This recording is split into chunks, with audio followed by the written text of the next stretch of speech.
95. He's got a cable in the right knee now.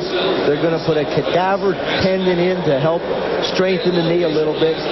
But nobody hurts any more than Ted Marchibroda for this young man, because he knows how bad this kid wants to play. Tore 2 ligaments in the patella tendon on his kneecap. And the ACL surgery will be January 7th to clear up the knee. But I'll tell you, Mike, you can't take anything away from this Colt defense tonight. No. They have really, really played well. The offense has just not been able to make any plays at all. Now they're faced with the fact they have to turn over the ball to try to set up the offense. It's 3rd and 1 here. And what should be the last play of the quarter. Walker. And Herschel lunges forward for the first down at the 44-yard line.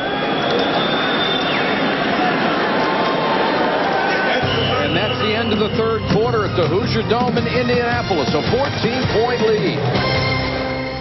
The Eagles have been very aggressive in trying to re-sign some of their better veterans. Seth Joyner and Clyde Simmons got 4-year, $10 million offers.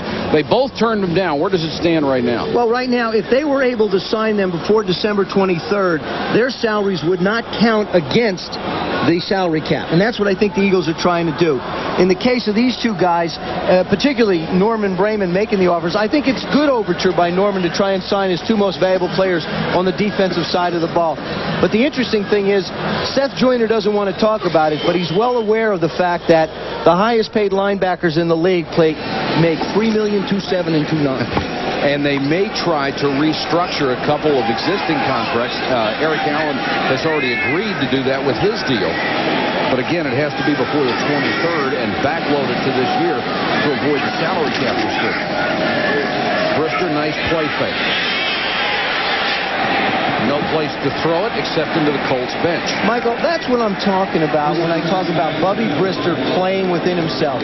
He doesn't have the ability of a Randall Cunningham to improvise and run around a little bit and wind up picking up 10, 15 yards. So what he does is the play is broken down. It's 1st and 10. Don't take the sack. Throw the ball away. Come back and play again. I remember when you said it was important in your career when you learned it's all right to throw it away. Yeah, it's okay. Incompletion is okay. It doesn't hurt you. 2nd and 10 from the 45. Time of possession. The Colts have barely had it long enough to have a cup of coffee. Walker outruns everybody to the sideline, gets near midfield. Eugene Daniel made the stop. Hope you'll be with us Tuesday, December 28th at 7:30. We have an ESPN special for you. For the first time ever, the Pro Bowl Selection Show will announce both the AFC and the NFC teams. First time this year the fans have had a chance to vote for it, too. So all you fans can tune in and see how your picks agreed with the coaches and the players. Tuesday, December 28th, 7:30 Eastern. Also, Mike, the fans are in a situation to be the tiebreaker if there is a tie in the voting. Here comes the blitz. Brister unloads, intended for Williams. What a catch with Good all over him. Excellent coverage again, but Calvin Williams won the jump ball. A gain of 21. He has 6 catches for 105 yards. I've believed that Freddie Barnett and Calvin Williams are the best tandem in football going up and making a play. You saw it in the New Orleans game last year. I believe Barnett made that. Watch this one. Bubby just hangs this up. Now Calvin just goes up and makes the play. That's good coverage. I mean, you can't really be in his hip pocket any more than Chris Good is. Calvin just goes up and makes the play. And Chris Good is a little bit bigger than Calvin Williams, but he had great position on it. Brister now over 200 yards, 19 of 34. And the Eagles trying to salt it away. Sherman. And once again, it was Thomas Sims, the 4-year man out of Pitt. Fans that vote for the Pro Bowl team this year, their votes are counted as a third of the total ballot. The coaches get a third. The players get the remaining third. As Joe pointed out, if there is a tie, the fans' vote will break the tie for selection to the Pro Bowl. And everybody wants to go to the Pro Bowl, including us. Well, they do, and this is going to be our last year, and we don't like that. That hurts. What? 2nd and 7. Brister under pressure, in the hands of Quentin Corriette, and he couldn't hold it. We've seen Corriette break into the backfield to make tackles. Now he goes back into coverage. Bubby Brister is just darn lucky on this one. Boy, there's two things you don't want to do. Throw down the middle and throw down the middle late when there's people around it. Corriette goes back, and he just doesn't make a play. I mean, that's the difference in the Colts season, right? You want to see the difference in the Colts season? Take these last two plays. Calvin Williams goes up and makes a play. Chris Good can't get to it. Quentin Corriette has a chance for an interception. He drops it. Great point. 3rd and 7. Looked like Corriette just went up with one hand. Brister with time. Throws short. Bailey. Flag is down. Daniel may have gotten a face mask at the end of the play. Anytime you get up around the head, the officials are going to throw face mask.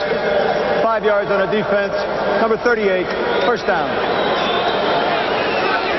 Of really good young receivers in this game, Mike. Guys I think that are really going to have impacts.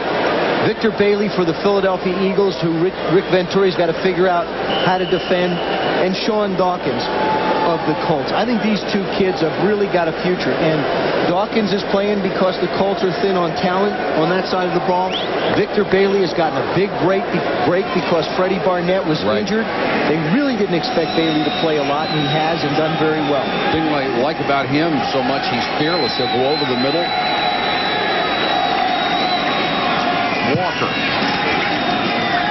Short of the 10. Colts defense trying to dig in with 11:55 to go in the game. Syracuse and Corriette in on the last tackle. Like I felt when we did the Washington game 5 weeks ago, Quentin Corriette could not get away from the blocks very well. There he is, number 55. Watch him shed the block this time. It's a good read. He moves over, takes good position with his shoulders, and winds up delivering a blow forward instead of having the running back knocking him backward. 13th play of this drive coming. 2nd and 7 for the Eagles.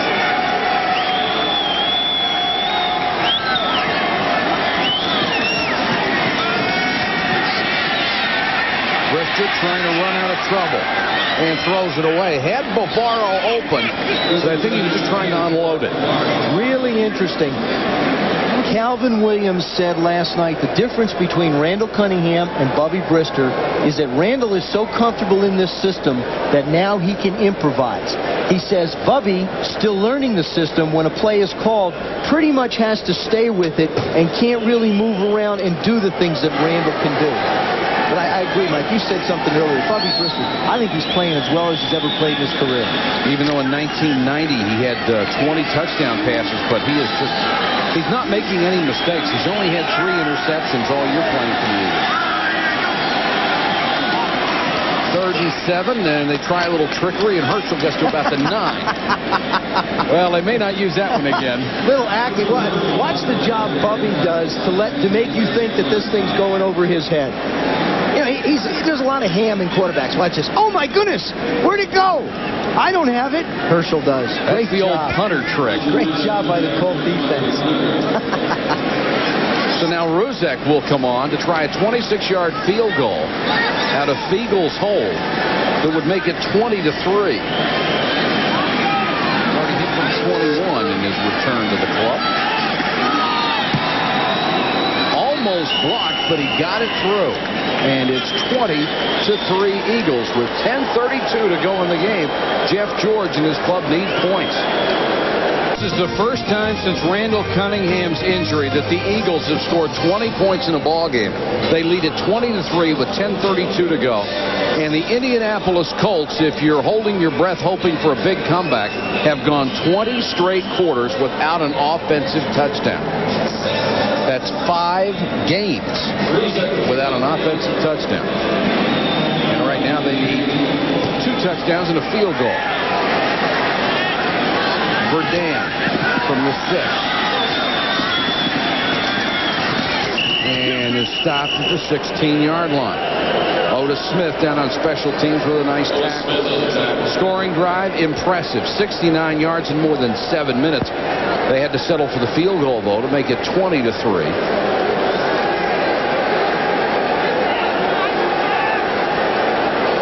You know,